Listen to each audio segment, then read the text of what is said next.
Good morning. So down here with the offspring. Say hi, offspring. Hi. Hi. And my lovely wife, and we're going to be building some fence this morning.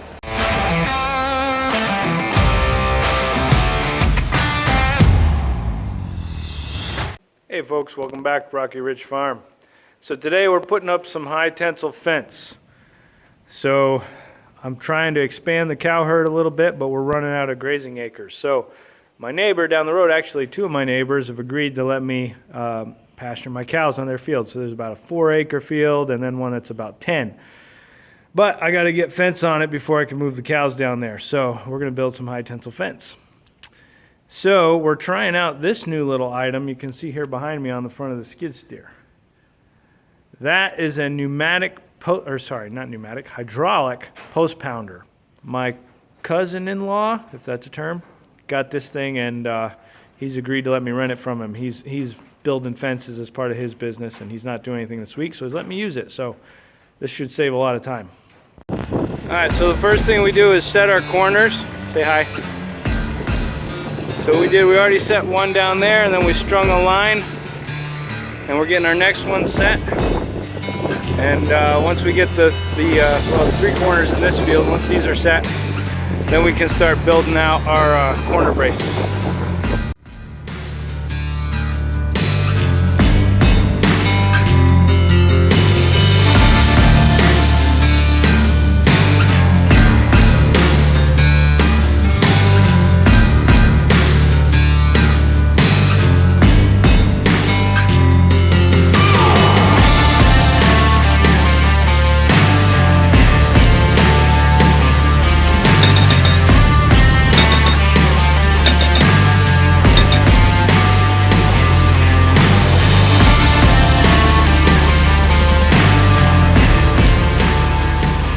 So we finished our line heading out that direction. We put in 6 posts total across here. This is our front side against the road where we do a 4-wire fence.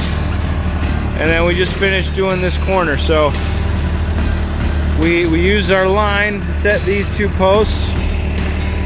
Then we set the corner way up there where Pop's going with the mule.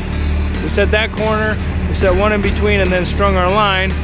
That tells us where we need to set our second post. So we use this line here, set that post, and then this will be our corner braces. I'll come back and put these in once we get all the posts set.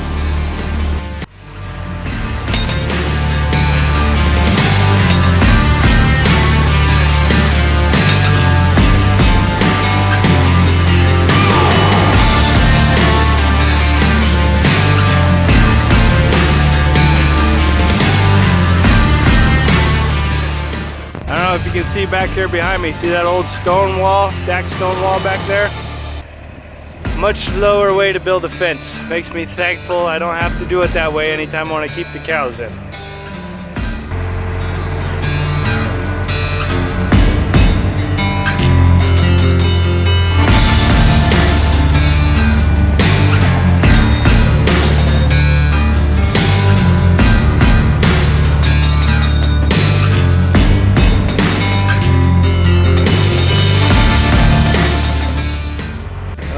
Just finished putting in all the posts in. I got to put the horizontals in. We're just commenting that quite a few years ago it was the other way around. I was out here helping him build fence. A little different fence, but yep, it's fun. We're a company with much experience, probably 50 years in the business. At least. Hey folks, so it's day 2 of building fence out here. And so yesterday we got all the posts put in. We were using the skid steer and pounding these posts into the ground. Today I'm coming back through and building what we call the H braces and the corners. So I just did one here behind me. This is an H brace. Let me back up here a little bit so you can see it better. There we go. So we've got the 2 posts that we put into the ground. You got 1 and 2, and then a horizontal cross member and a cable that connects, basically makes a triangle out of it. So what this does for us is makes a very rigid anchor point that we can put our high tensile fence to, anchor it to these posts, and then pull with a lot of tension against it and not worry about pulling the post out or bending it one way or the other. So any place where we have a gate, which is what I have here, I built this one, I got to do the other side over here. I've got 2 posts in. This is going to be our entry gate. any place where the wire ends, we got to have this anchor point if we're going to use high tensile fence. So I'm going to show you how I put one of these together, how I do a corner, and then we'll be ready to start running wires. Here's one of the posts that we put in. Got the other one over there. And the first thing I got to do is drill some holes for these little stainless steel pegs. They're going to support my horizontal member.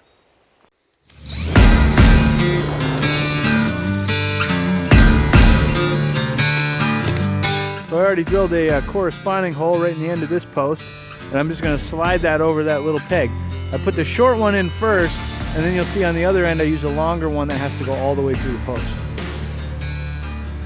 So then on this other end, if I've got my length about right, I'm going to slide this down until I get it level. See here. See it coming across? I got that end in.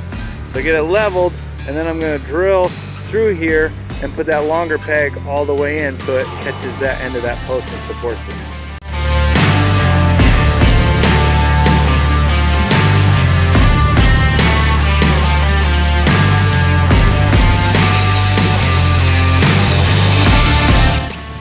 So on this end, that pin goes all the way through the post and then into the end of that beam to support it, and I leave a little bit sticking out to hook my cable. You'll see in the next step.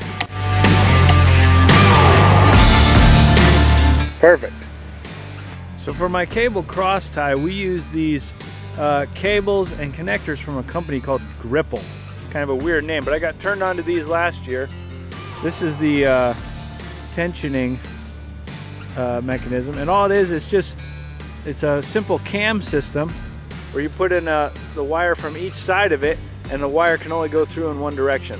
These are for the cables to tension our cross ties, but we have smaller ones that we use to tension the wire when we put that up as well, and they're just fantastic. They're quick, they're simple, they're cheap, and it really makes fast work of this high tensile fence. So these cables already come with one looped end, so the first thing we do is just put a loop around our post and thread it back through.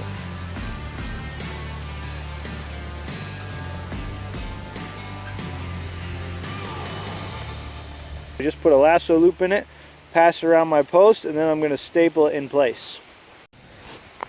So that staple is just there to keep that wire from riding up my post, up this way. It's not holding the weight of the cable, so one's adequate.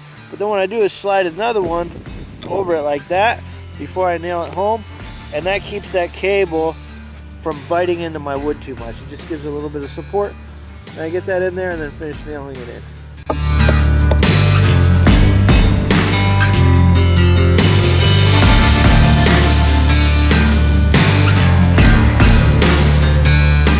I want that still to be able to move through there a little bit, but that'll keep that cable from riding up.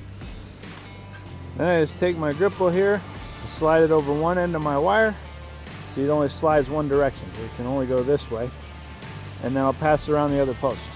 There, you can see that I passed my peg or my cable around the upper side of the post there, right over that peg I put in before, and that keeps it from slipping down on the other side. I like my tensioner right about in the middle of that cable, and I'm just going to pass that other end back through, just like that. There, you can see I've got it started. It's just loose hung around there. Then I tighten it up as tight as I can get it by hand. Pull that thing tight, just like that. And then we do the final tightening with this tensioning tool. It works kind of like a torque wrench for fence.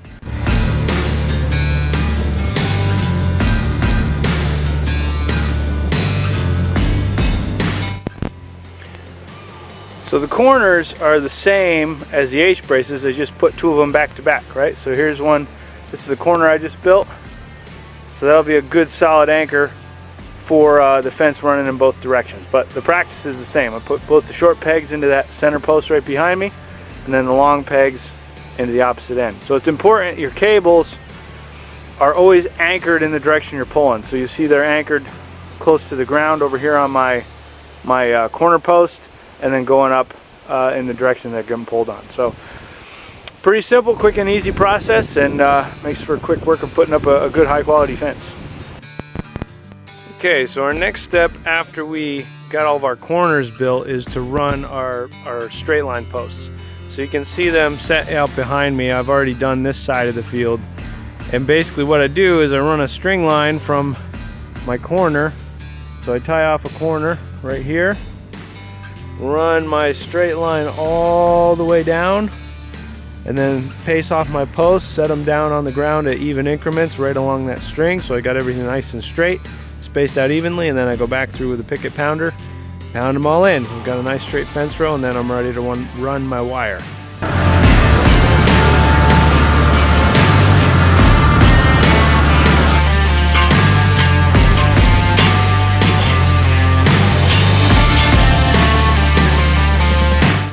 Alright, so here's our spool of wire. This is called a spinning jenny. So I'm going to take this free end and walk down there and start threading it through all those posts.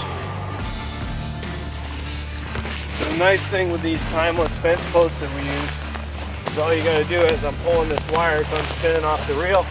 I just come to the post, I thread it through the pre-drilled holes, make sure I've got it in the proper one, and just keep walking. So there's no insulators necessary on the post. It's never going to break off. Makes it super easy. We haven't had any issues with breakages with these fences. There's enough flex in these posts, and in the wire, if something falls on it, it usually just bends the post over, bends the wire, stretches the wire. We haven't had any breakage yet, so I'm really happy with that. So this end, once I've dragged the wire through all those fence posts, this is my anchor end. So all I need to do is secure it, and then we tension it from the other end. So what I do is I take enough wire to wrap around this post, and at first I slide one of these on. That's a little crimp ring. You can kind of see it right there. So that slides onto the wire. Slide that on, just push it down. I have a post insulator here, slide that on. Okay, so slide that insulator on, wrap it around the post, and then I just push the long end of it back through that crimp ring. Like that. So I leave my ends pretty long because I'll use this to make my connection between the wires, my electrical connections. So I leave quite a bit of slack here. Slide that crimp up close to the post. Just like that. Make sure my insulator's even. And I take my crimp pliers. I'm going to smash that crimp ring down. And what this does is just basically gives that wire, those two wires right next to each other, a really tight hug. And this crimp ring is made of soft metal. I smash it down on there.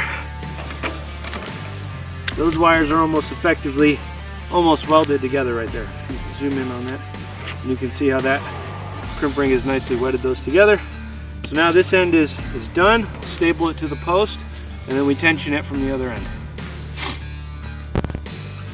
The last thing we have to do on these anchor posts is make sure we have continuity through the whole thing. So if I just anchor to this post, these insulators keep current from flowing from this wire into this wire. So when I said before I leave my tails long, then I bring them together and just crimp them here on the inside corner. And that allows me to make sure I've got juice running through this whole thing with no problems of shorts or of any kind. Critical to your success is to have a chauffeur that will bring you back down to the far end after you've walked that wire down. So I've been fortunate to have some good help down here tonight. So while I've been running out these wires, I just ran the last one, he brings me back, and then when I start running the next one, he's anchoring this end. So show him what you're doing there, bud. So first I slide this on. It's a gripple, but you just like slide it on. As you can see, there's two holes. You don't want to slide it on the blue hole because that means like it's going the wrong way. So we slide it in the silver hole, and then we push it down, and then so that's there. And then we slide an insulator on like Daddy did at the other end.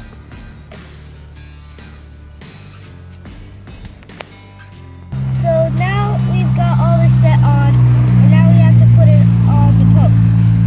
So we put it above this wire. Then we push it through our ripple. You want to make sure not to put your hand in front of where the wire is coming out, because it will stab your hand words of experience. Now what you doing? Now we just have to tighten the wire.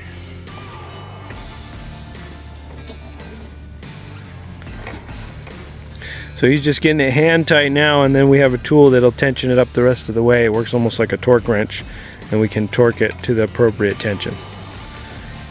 Yeah, nice having good help. Good work, bud.